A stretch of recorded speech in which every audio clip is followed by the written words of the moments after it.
Jason Hollis Farms this morning. Me and Pete is locked and loaded. And the deer are moving early.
Y'all, time for a little breakfast. Dr. Pepper and a Pop-Tart. Pete slept through the shots, but he heard me playing with that Pop-Tart and he woke up. I'm gonna eat this. Sit here for a little bit longer and me and Pete's gonna ease back to the truck. And I'll tell y'all what's going on. Alright, y'all, trying to get the camera to sit still. Tell y'all a little bit about what's going on. Get this thing propped up. I'm trying to sit on the dash where I can talk to y'all for a second. Alright, cover that sun glare up a little bit. A little bit about what's going on. I am down here at the house in Alabama in the enclosure. Y'all saw me shoot quite a few does last year. I need to shoot a few this year. First one I shot this morning, tried to shoot it a little bit back where it could run, where we could work with the dogs. It was so close, she just dropped. Anyway, the second one, shot her a little back and she's run off. So I'm gonna go down to the house in a minute and get Dodge and Rose and we're gonna do some dog training. But I have told y'all a few videos ago that there was gonna be some changes. The one biggest change that I made, and I hadn't told y'all or anybody on these videos, last year I released every deer that I had in these breeding pens. Been wanting to do it for a pretty good while, just hadn't bit the bullet and done it. These deer in these breeding pens tie you down. I've been down here 7 days a week for about 12 years, and I'll tell you, it gets old.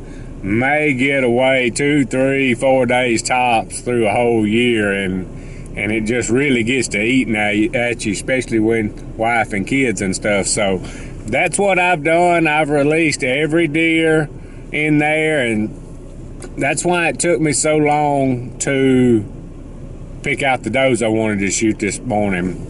My hunters that's come several years, they kind of have learned what I say, but I've still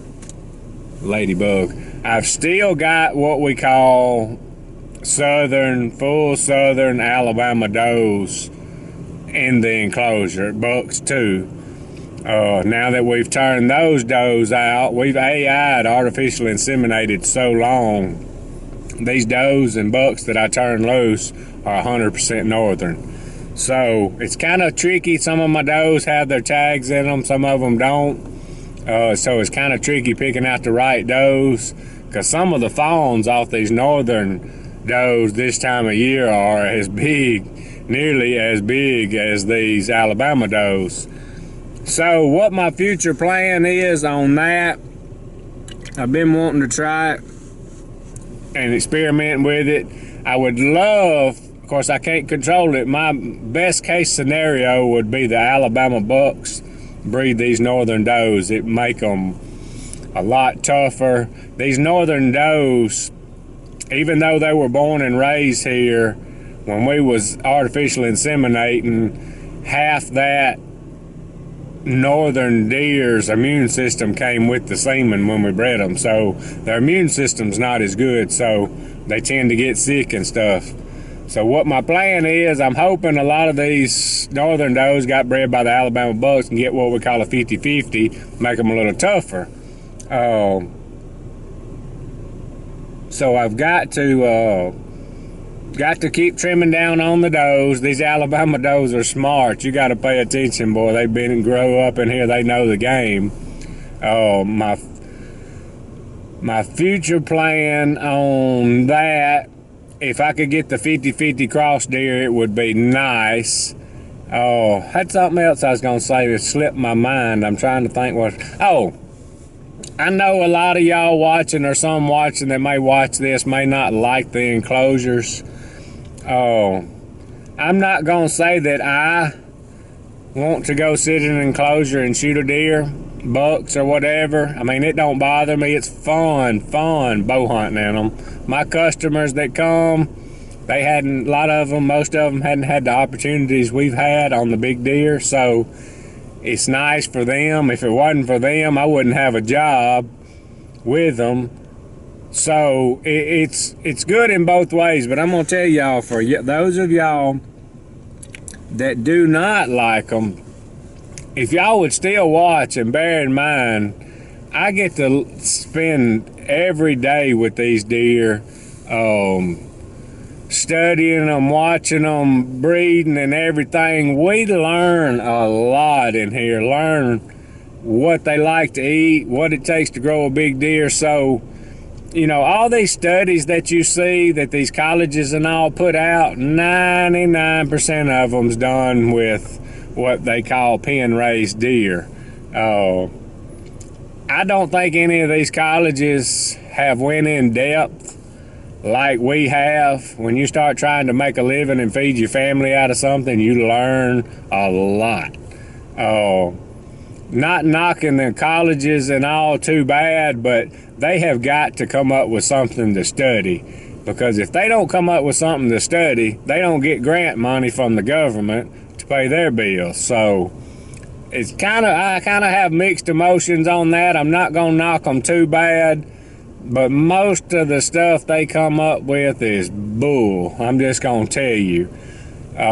Just like I had a comment the other day asking me about a spike, if he's gonna stay a spike. Well, he asked, I think the comment was, have I ever seen spikes that turned into something? And I commented back, years ago, this has been a long time ago. It's probably been, well, let me back up just a little bit more. Probably, I'm 45, probably 30, probably 35 years ago, Mississippi State come up with a deal, once a spike, always a spike. And I can remember just shooting spikes left and right daily. And that was what they said do. Well, after we got into this and got to studying, we got a biologist down here in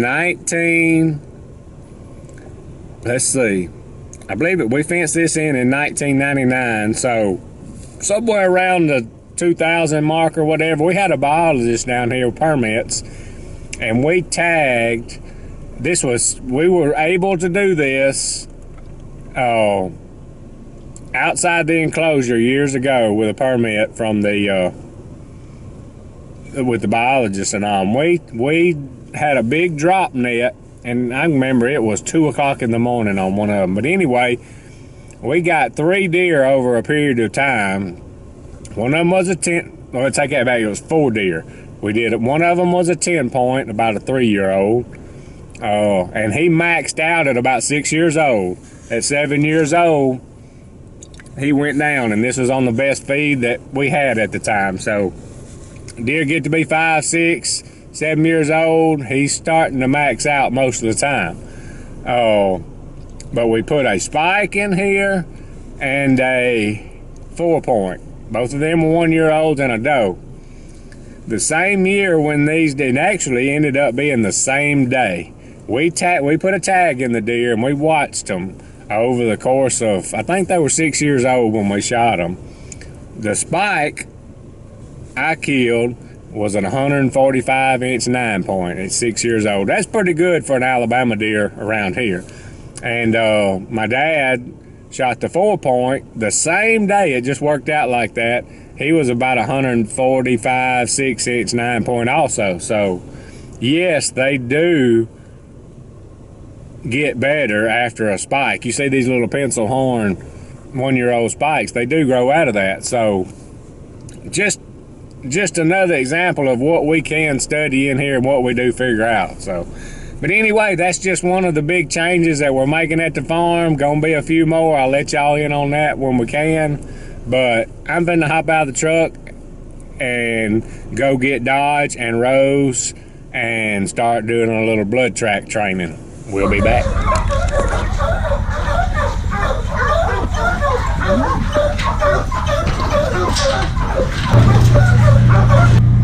y'all, I got Dodge collared up, got Pete up here with me, we got Rose back here in the back. Gonna hook up the trailer. I don't think Dodge has been on one since last year. I'm almost positive he had, and all these hunters has made good shots this year or either missed, so I'll have to work with him a little bit. Him and Rose both still very young. I don't want them to just blow out and run off. I want them to get on the track. Alright, one thing I gotta do, Dodge every once in a while will try to bump a deer that's not been shot. Rose. So I gotta make sure we get them on the right track. So I'll try to film, but I'm gonna concentrate because I'm gonna have 2 dogs in my hand. I just got this camera in my hand, but we'll try to get them started on the track, and then we'll be back with y'all. Come here, Rose. Y'all quit pulling. Alright, I'm gonna turn y'all. Get a hand off of me. We're gonna have to learn. Right, there goes Dodge in there. We're gonna have to learn, Rose. Quit acting crazy. Alright, there goes Rose. She gonna act stupid. Alright, so here's what's happened. I was afraid it would happen. It's been so many deer in the field and some had just ran off. Dodge blew out of here. I'm gonna have to get him broke on these that's not shot or wounded. Rose and Pete has eased off and they went treed, or Rose did, and I'm walking in here now, I see them. Rose done found the deer. She done put it on old Dodge this morning. She was playing, kind of got lucky. Dodge knows what to do. We got to get him on more tracks. And I ain't gonna shock him yet. I'm gonna work with him, but let's ease in here and see what's going on. Rose. Good girl. Good girl. That's a good girl. All right, what just happened just a second ago was Rose jumped on Pete. We gotta get this figured out real quick. Some dogs are like that. They want to take claim to it, but we finna work on that right now. Good girl, Rose.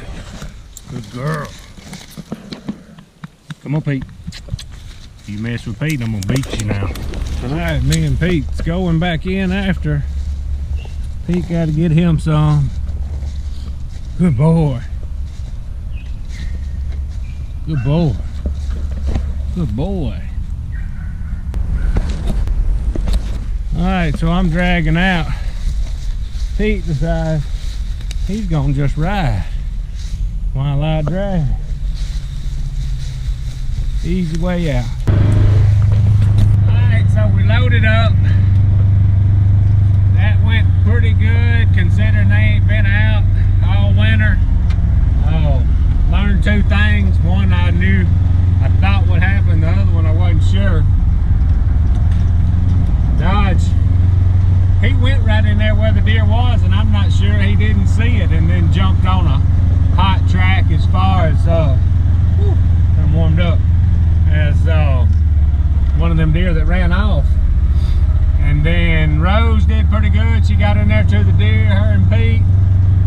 But I've seen that in hog hunting before. One try to claim the deer. A lot of these puppies will do it.